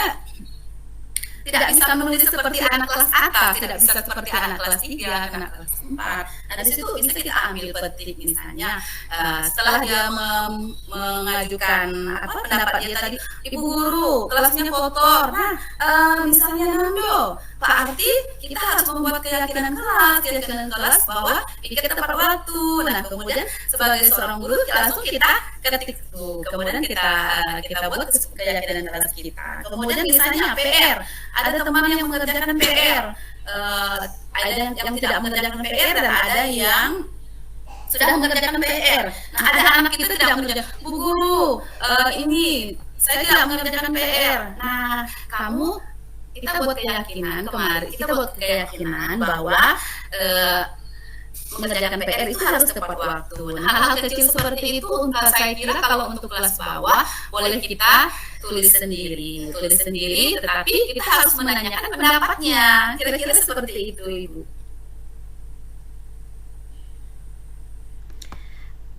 Baik, Ibu, bagaimana Ibu Supia dan juga Ibu Eka? Sudah merasa dipuaskan dengan jawabannya? Terima kasih Ibu Nurbeta, sudah cukup jelas menurut Baik, saya. terima Jelasnya. kasih.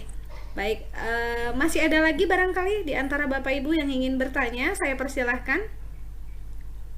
Saya ingin bertanya, Ya, Ibu Nurbeta. silahkan Ibu Rosdiana, langsung saja Ibu. Oke, terima kasih. Saya cuma mau menanyakan kapan kesepakatan atau keyakinan kelas itu kita buat, apakah di awal-awal pembelajaran atau awal semester atau di awal pembelajaran saat kita akan memulai mengajar di kelas. Terima kasih, hanya itu saja. Baik, silahkan Ibu Beta. Ibu Rosdiana bertanya, kapan sih waktu yang tepat untuk membuat keyakinan kelas, katanya begitu. Silahkan Ibu. Baik, terima kasih Bu Rosdiana atas pertanyaannya.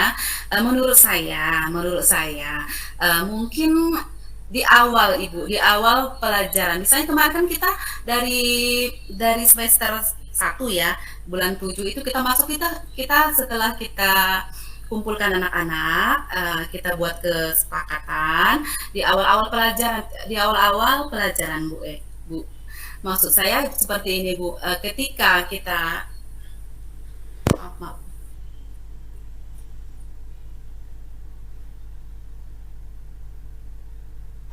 Mute, Bu.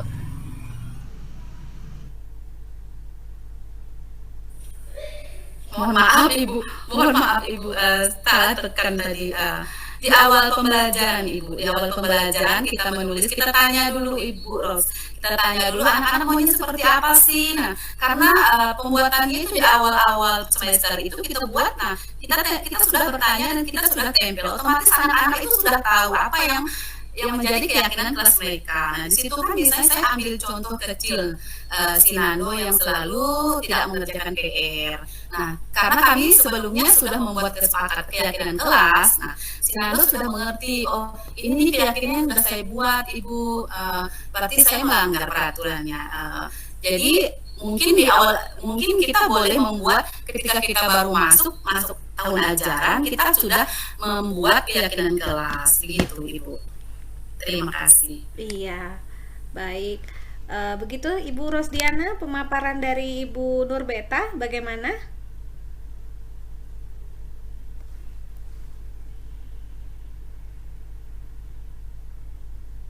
Bu Marta sepertinya live. Oke, Bu Rosdiana, apa sudah jelas pemaparan dari Bu Nurbeta Lira? Ya Bu, sangat jelas. Terima kasih atas penjelasannya.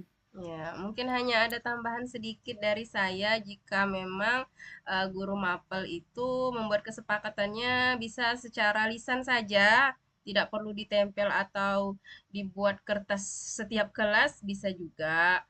Karena guru mapel kan mengampu hampir setengah biasanya dari sekolah itu. Seperti itu ya Ibu Rosdiana.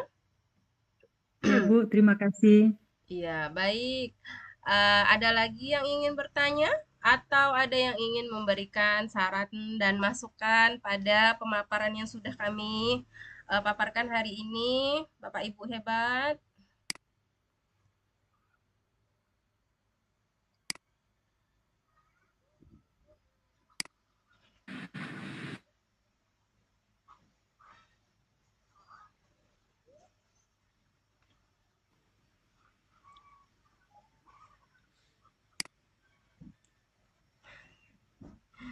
Ibu Eka, ada yang mau ditanyakan Ya, Bu lagi Agustina. atau mau memberi saran?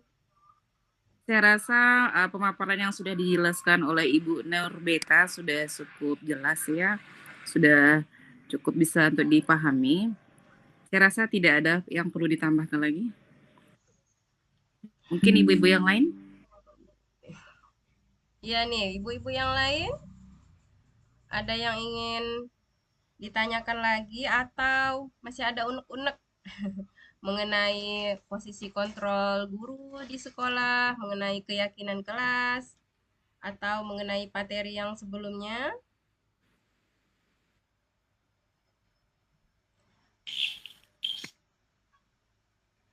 Pas. Ya, Ibu Veronica Panti. Silakan Ibu Vero. Oh iya, terima kasih. Saya langsung aja ya Bu ya. Ya. Bagaimana caranya mengatasi jika murid itu hari demi hari tetap tidak ada kemauannya untuk mengerjakan PR. Misalnya hari pertama kita kasih PR, tidak dikerjakan. Besoknya lagi tetap seperti itu. Alasannya ya macam-macam, pandai buat alasan. Jadi itu yang mau saya pertanyakan. Jadi gimana pendapat Ibu mengatasi murid yang bertingkah seperti itu? Terima kasih Bu. Baik, terima kasih Ibu Vero atas pertanyaannya. Boleh saya langsung menjawab ya Ibu Vero? Sedikit jawaban singkat dari saya. Sepertinya sudah dijelaskan tadi ada di kasus Ibu Beta tadi bahwa anak muridnya tadi yang bernama Nando itu tidak mengerjakan PR. Dan itu memang dilakukan sering, bukan hanya sekali atau 2 kali karena alasan tertentu. Alasannya dia ke rumah neneknya tadi, kemudian dia tidak mengerjakan PR karena kalau malam sudah ngantuk, sudah lelah. Kalau siang dia dititipkan di rumah neneknya, sementara orang tuanya bekerja, jadi PR-nya tidak dikerjakan. Jadi Ibu Beta tadi melakukan yang namanya segitiga restitusi, Bu. Segitiga restitusi itu suatu penyelesaian kasus dari dengan yang pertama itu menstabilkan validasi, kemudian memvalidasi tindakan yang salah, lalu menanyakan keyakinan kelas. Kira-kira yang tadi sudah dijelaskan, yang tadi sudah dipaparkan Ibu Beta, itu tadi sama kasusnya seperti Ibu. Begitu Ibu? Iya Bu, ya.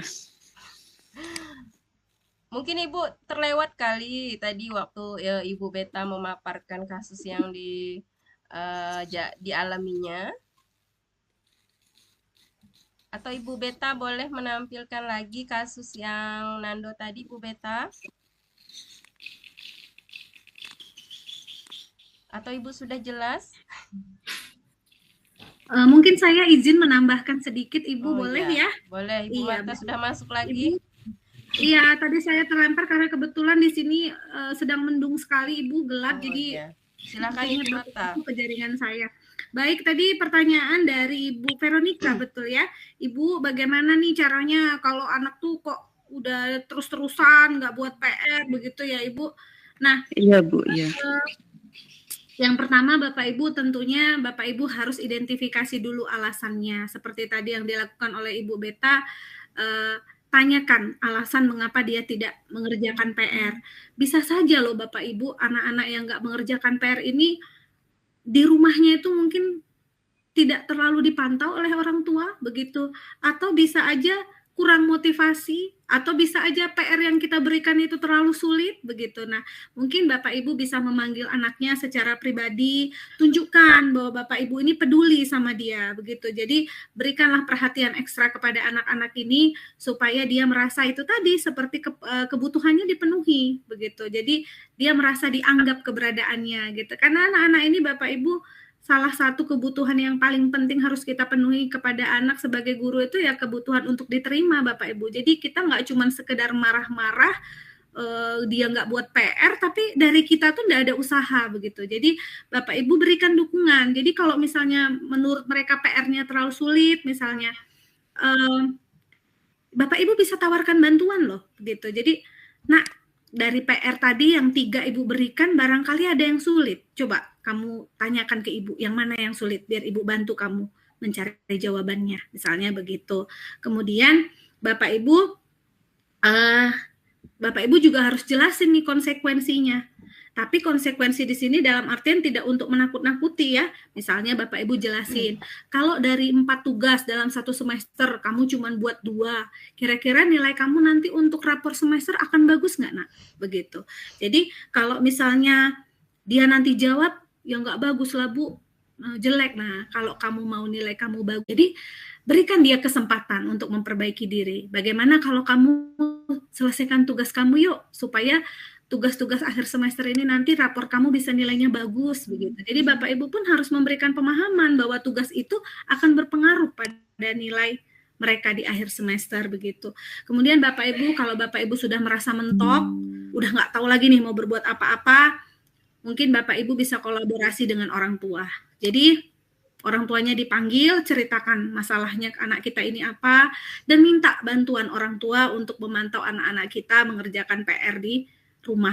Terus ada satu lagi Bapak Ibu, ini juga tips mungkin ya, tips and trick buat Bapak Ibu, dan puji Tuhan berhasil saya lakukan. Saya tahun lalu itu diberi kesempatan menjadi wali kelas. Jadi di kelas itu saya tunjuk satu sekretaris begitu. Jadi tugas sekretaris ini adalah mengingatkan kawan-kawannya di grup setiap malam, besok ada mapel apa, PR-nya apa. Dan kalau kebetulan PR-nya itu ada ditulis, berarti mereka kirimkan fotonya atau screenshot-nya di grup kelas. Jadi anak-anak itu tidak ada alasan PR ketinggalan, PR nggak buat, karena sudah ada note-nya setiap malam itu dari si sekretaris. Jadi memang Bapak Ibu, kita ini harus kreatif gitu, menciptakan inovasi-inovasi bagaimana kalau anak muridku pinter, aku harus lebih pinter lagi begitu. Jadi mungkin kita ajak salah satu murid di kelas kita yang merupakan perangkat kelas kita, kalau Bapak Ibu punya grup kelas, mungkin bisa disampaikan di sana gitu. Coba ingat-ingat ya, sekretaris hari ini ada PR apa, nanti boleh di-share di grup kelas. Atau kalau Bapak Ibu yang mungkin mengajar di SD, bisa dibantu menyampaikannya di grup orang tua begitu. Karena kan kalau orang tua anak kelas 1, kelas 2 atau SD ini kan nggak terlalu ngeh ya Bapak Ibu, biasa orang tua yang lebih proaktif begitu. Jadi nanti saya akan bikin kuis kayak TTS begitu, kemudian atau mencari huruf yang sinkron, misalnya good morning, kemudian nanti anak-anak akan melingkari kata good morning. Nah mungkin Bapak Ibu dengan memberikan variasi-variasi PR yang tidak monoton ini bisa saja menumbuhkan semangat mereka untuk mengerjakan tugas, apalagi kalau masih duduk di bangku-bangku SD ini, biasanya kalau ada gambar terus warnanya cantik-cantik meriah, itu biasanya mereka semangat untuk mengerjakannya begitu. Bapak Ibu, sedikit dari saya, terima kasih.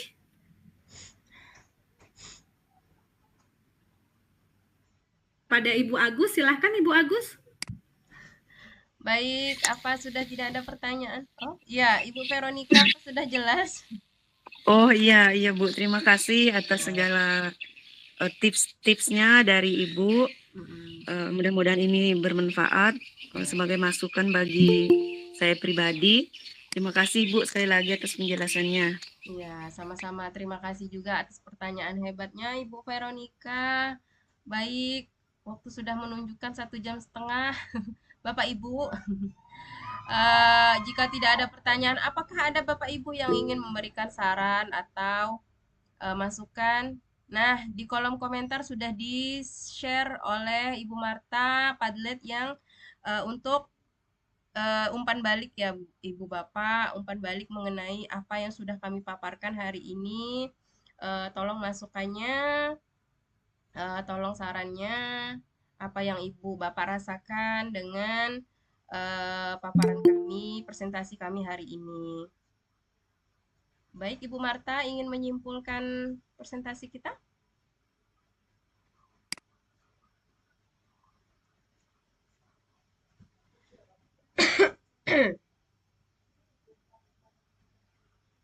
Ibu, apakah refleksi di layar Bapak Ibu sudah terlihat?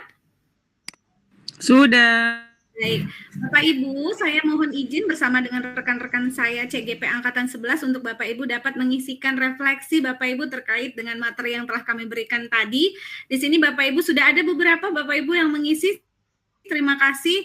Silakan nanti Bapak Ibu memberikan pendapat Bapak Ibu terkait dengan hal baik apa yang sudah Bapak Ibu dapatkan dari pemaparan kami bertiga hari ini, dan kemudian bagaimana perasaan Bapak Ibu hari ini, kemudian bagaimana Bapak Ibu mendapatkan hal baru nggak kira-kira dari apa yang kami paparkan, dan yang terakhir Bapak Ibu setelah ini akan melaksanakan disiplin positif yang mana yang akan segera Bapak Ibu kerjakan di sekolah Bapak Ibu masing-masing. Baik, Bapak Ibu, saya dan rekan-rekan saya, Ibu Agus dan juga Ibu Nurbeta Rilra mengucapkan terima kasih banyak kepada Bapak Ibu yang sudah berkenan bergabung di diseminasi positif kami hari ini.